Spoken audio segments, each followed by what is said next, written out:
So, you just finished building a gaming PC, but what now? In this video, I'm going to show you the next steps after you finish building your PC. For starters, you're going to want to install Windows. Now, I'm not going to show that in this video. I may make a video in the future on how to do it. I'll link a video in the description though. You're going to create a Windows USB creation tool, and you're going to use that to put Windows on your system. Again, I'll link in the description, but this video is going to be after you've installed your operating system. Alright, so to start, we're actually going to boot up this PC. I'm going to go ahead and lean over and boot it up. And we're going to enter our BIOS. So let me make sure it's running. Now, BIOS typically enter either with F2 or delete. Mine can do it with either, and here we are in BIOS. Now, BIOS is going to be your main configuration. This is how you get all of your stuff, all the main parts of your computer configured how you want them. So, for example, we've got our boot priority. This will help us to choose this will let us choose which drive we're going to use. So, for example, I've got my PNY SSD's got my Windows on it. So that is set at the top of the boot priority. This one here is Windows Boot Manager, and it has that selected. This here lets us choose system performance. So currently I've got mine set to optimal performance. Then we can go over to advanced mode, and even more stuff could be set up, like RAM and all sorts of things like that. I've got the system basically configured how I want it, and I'm not really going to do anything, but you'll want to get things set up here. For example, enabling XMP. I highly recommend doing that. It'll get you the full speed out of your RAM, and different BIOS have different ways of doing it, but I highly recommend doing that. So once you've got everything configured in your BIOS, you can go ahead and save and exit. Save and reset here. And now our system is going to reboot into Windows, and we'll continue from there. Alright, here we are in Windows. Now, as you see, I've already got some stuff set up because I've been using this computer for a little while before making this video. But I haven't put a ton on this, so I'm going to show you some things I recommend downloading, some things you definitely should download, and some more configuration. Now, to start, when you boot into Windows, your system may not have the right aspect ratio right off the bat. For example, when I first booted up this system, it was all stretched out and blurry. Now, there are two ways of fixing this. The quickest one is just going here, going to Settings, opening it up, System, and here in your display settings, just setting the right resolution. For example, I'm using a 1080p monitor, so I have mine set to 1920 by 1080. That's basically the main thing here. Once you have your aspect ratio set, we can continue. Now, the next thing we're going to do is installing drivers. I'm going to start with graphics drivers because those are fairly simple. So right off the bat, you're not actually going to have Chrome or any browser. You're going to start with Microsoft Edge, which if you like that browser, go ahead and you can keep using it. I usually get a different browser. For example, Chrome. I'm just going to look up Google Chrome download. You can do this any browser you want. You can go Firefox, do whatever. And I'll basically just click here to download Chrome and get it set up. And I'm going to switch over to Chrome because that's my preferred browser. Alright, now we're in Chrome. So to start, I'm going to install my graphics drivers. So for AMD and NVIDIA GPUs, they have slightly different methods. For NVIDIA, I'm going to get GeForce Experience. This is something you don't need to get this. Technically, you could just get the drivers themselves. But I highly recommend having GeForce Experience if you have an NVIDIA GPU, because it will keep your drivers up to date as new ones release. So we can go ahead and download. Now we can see here, it's going to take a little bit, but we're going to have GeForce Experience's installer. It's downloaded soon.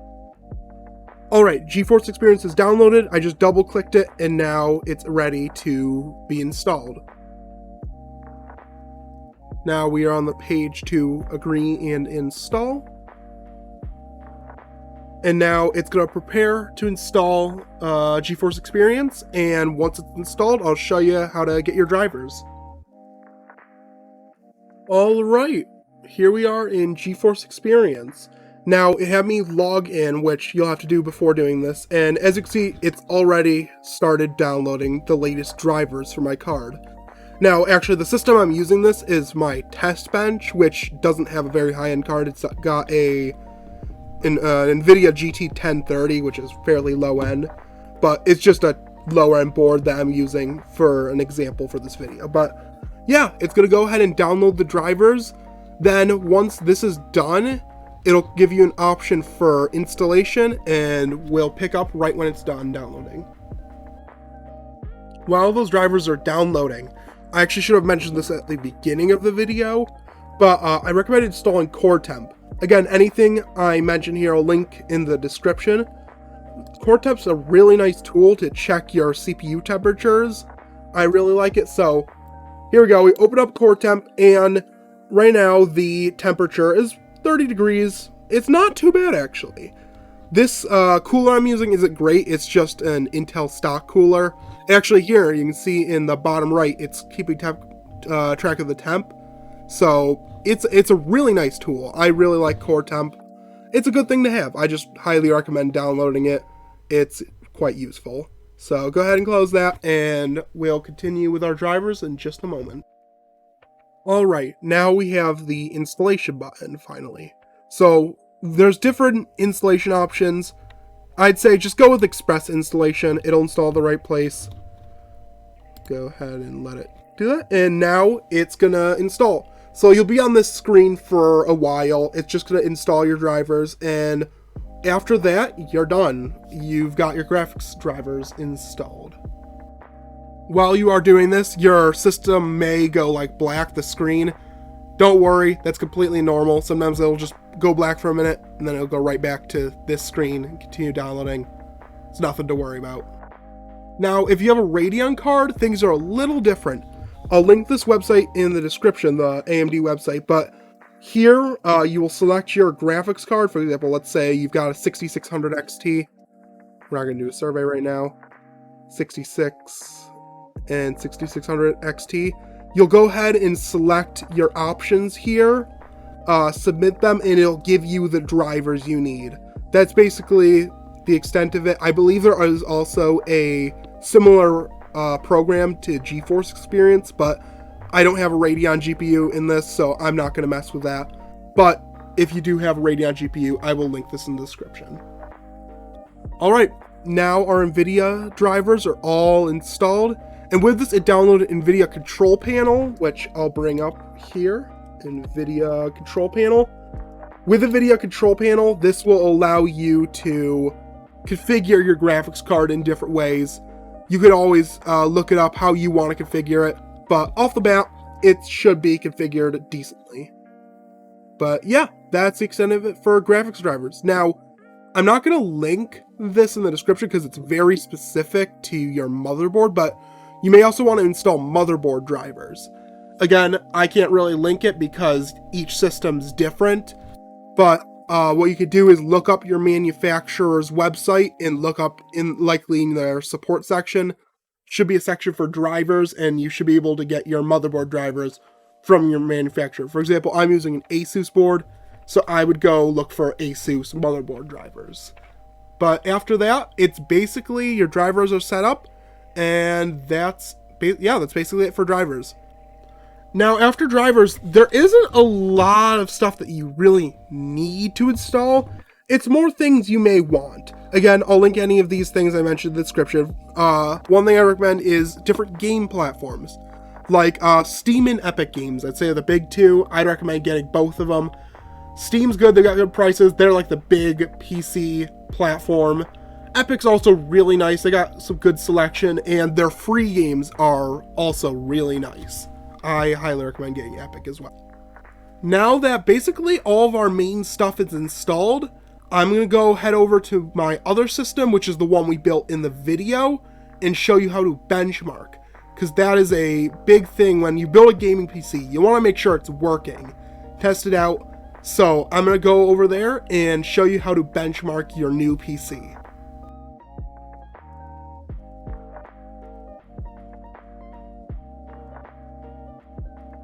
Alright, now I'm at my upstairs system. As you can see, there's a lot more happening on screen.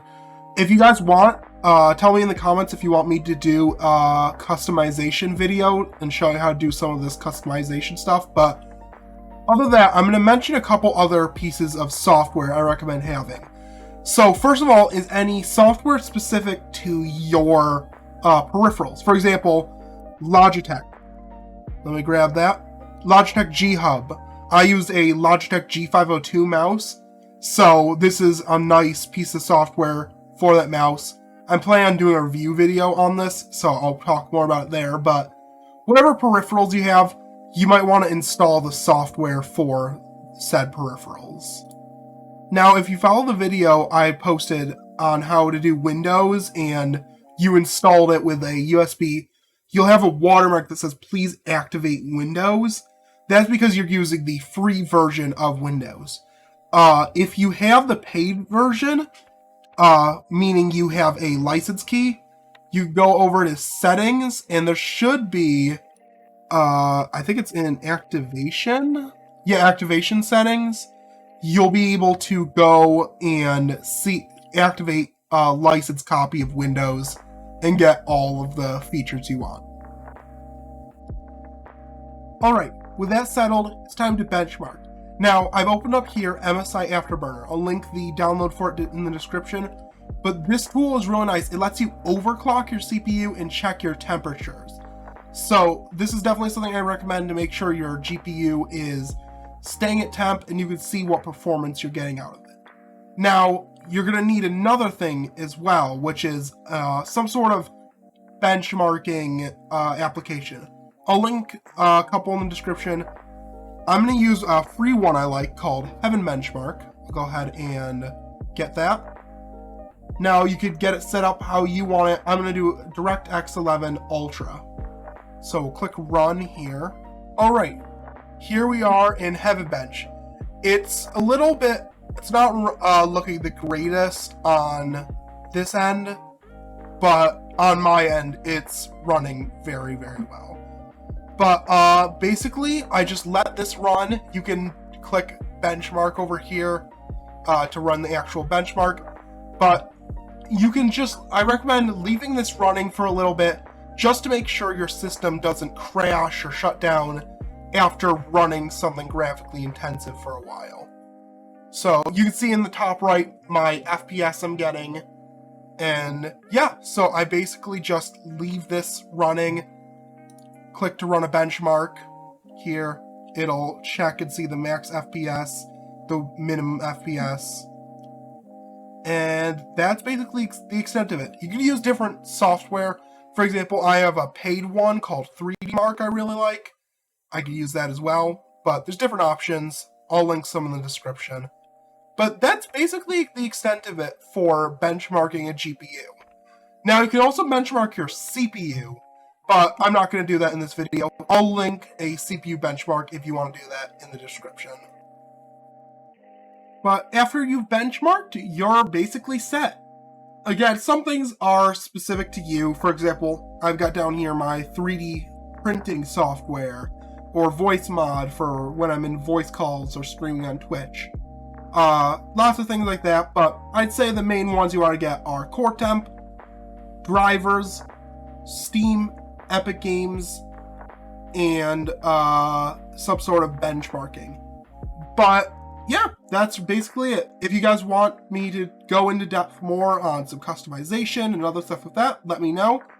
But with that, I'm going to end the video here. Thanks so much for watching.